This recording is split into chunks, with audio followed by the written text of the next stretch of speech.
Spotty gotta do? What?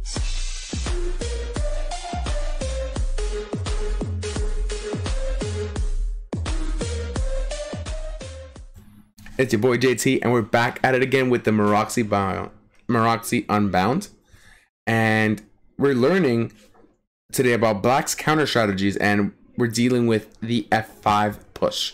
So if you don't know what I'm talking about, you should look at the previous videos that we have in this series.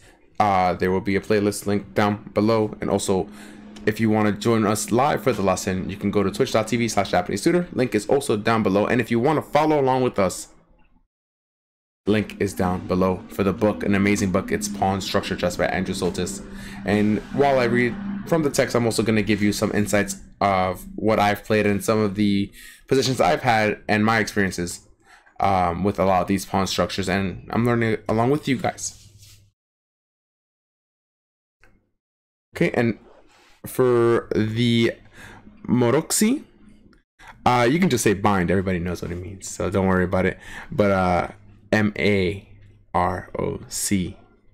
All right, so Black's F5 strategies. So White can often stop or delay B5, but F5 is another matter. And actually, F5 is the break I play because I play the dragon, and sometimes I like to play the accelerated, or sometimes I like to play the hyper accelerated. So I play for this F5 plan. This is a very double-edged idea popularized by Vladimir Simagin. I'll put it down below, his name, somewhere. In the 1950s, Black's aim is to obtain play on the F file and use F5 as a minor piece outpost.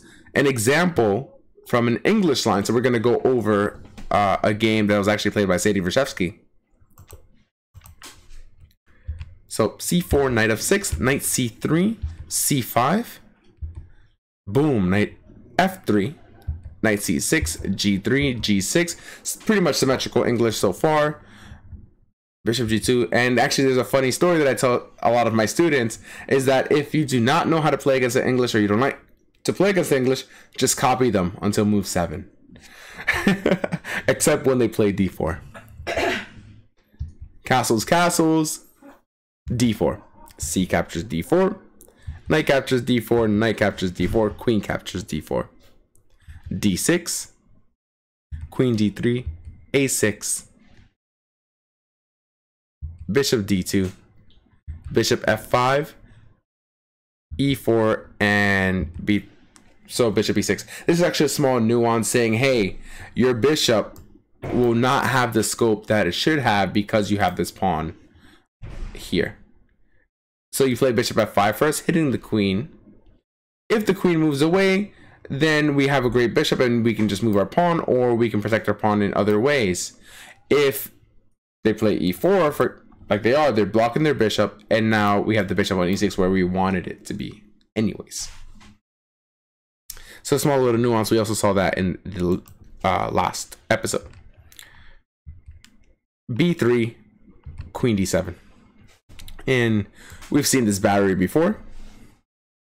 So White's light squared bishop at g2 doesn't watch b5, but he can still slow the queenside push with a2, a4. So here White played a rook f to d1, which is actually quite a mistake. And Black switched gears completely with knight to g4, saying, okay, you don't want to play there, I will play f5. He played a4, stopping the advance of the queenside pawns, but too little too late, and sorry, wrong plan, Mr. f5. Black already has f-file threats because of knight captures f2, and here as a resource. White defended with rook f1, but after knight to e5, and this is an amazing knight, can only be kicked off here, and I don't know if they're going to be able to play here because they're also weak here.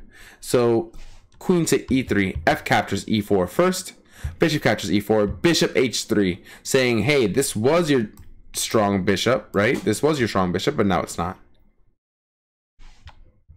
because we're going to capture it, and thank you, now you have a lot of holes in your camp because of the fee and kettle structure. Remember, the fianchetto structure is only powerful when you have a bishop covering the squares or the holes. So he had to weaken his king position. So after everything, boom. Rook f3. Getting the rook in there. Queen e4, rook a to f8, piling pressure on the f2 pawn with a powerful build-up that won quickly. And remember, Reshevsky was an amazing player and an amazing talent. A lot of people have only seen his defeat when Bobby Fischer played against him. But Reshevsky, top guy, amazing guy. So rook to e1. And after rook to e1, now we even more pressure on the f2 pawn. And also a hitting e1 as well. With knight e3, sorry. Rook e2, and then knight to c5. Okay, after knight c5, they have queen c2 and then bishop d4, hitting that pawn one more time. All right, and now we're just building up and building up and building up. Knight d5, e6, get the knight out of there. Knight e3, trying to block some stuff. Queen c6, this allows some discoveries. We want no part of that. King g1, knight e4, his knight to g4, and I want you to find the winning move. If you're on YouTube, pause the video right now so you can find this spectacular move. If you're not on YouTube, try to find the move in the next 10 seconds.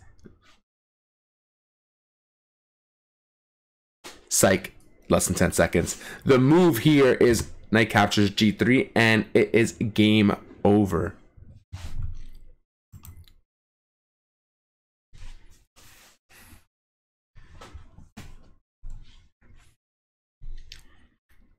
Knight captures c3, game over. Go to g2. Okay, so let's say if king g2. Then just knight captures e2, game over. This is coming. You have to keep checking me. If you play something that's not a check, let's say just a proxy move, then we just have mate in 1.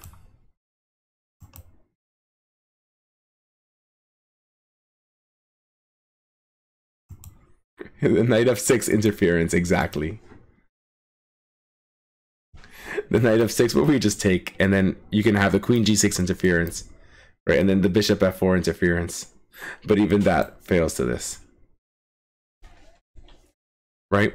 So this is great and all, but f5 also creates problems of black's king safety and also pawn vulnerability. So we're going to go over another game here,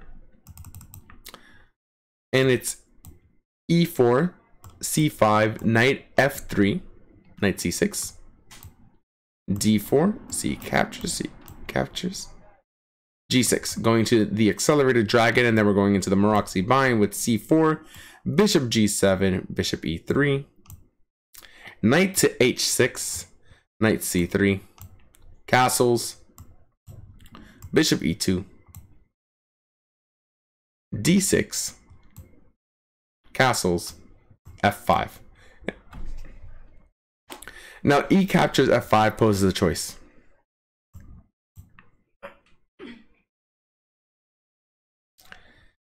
In the game, or in this example, he played here, but let's go over the other choices. So we have knight captures f5, right? If knight captures f5, knight captures f5, bishop captures f5. The most obvious replies, white has an edge with queen to d2, followed by f4 and bishop f3. White also gets a slight pull. So let's go back. White also gets a slight pull after here. Knight takes. Bishop takes d4, bishop takes d4. Queen takes d4, knight takes f5. Queen d2. because of the hole at e6 and the d5 g8 diagonal.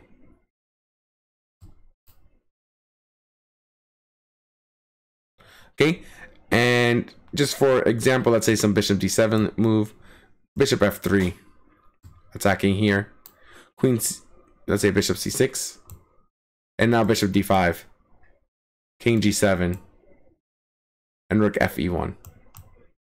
And white is slightly better. Now the most unbalancing continuation is g captures f5. So let's go back. So what happens if g captures f5 instead? Now if g captures f5, now we have f4. Bishop d7 and queen d2. Favors white a bit, particularly if he can play h3 and keep the knight off of g4. But black's best answer in this and similar e captures f5 situation is to compensate for his looseness with piece play. And here that means bishop captures d4.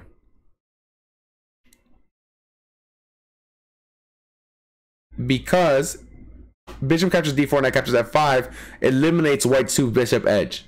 Chances are mixed after bishop captures here. Also, the bishop can capture on h6. And then rook captures on f5. And chances for both players, and it gets into a very dynamic play. Now also, if bishop captures here, let's say after bishop captures, now we capture on f5, and you cannot save this dark square bishop, and we are taking a next move. So bishop b3 takes, and GG, right?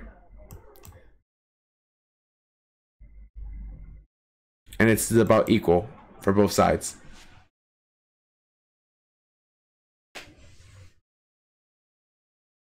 Right, and after rook captures g4, white is just winning. I wouldn't say that much. Oops, so let's actually go forward. So I wouldn't say that much. I wouldn't say that they're just winning.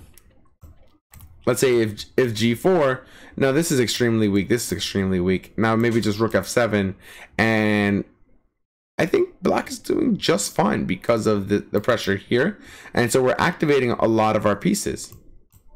Maybe something like this, and really try to control this for Frank. Maybe here, here. And I think black has a lot of play. So that is it for today. I hope these 2 games showed you what to do against the Maroczy Bind. And the f5 plan is something that I usually go for. And I really like this plan myself. The b5 plan was very refreshing, but this one's a little bit closer to home for me. That's it for today. And again, if you liked the video, please consider liking and subscribing. It's free, helps me out. Thank you, and bye.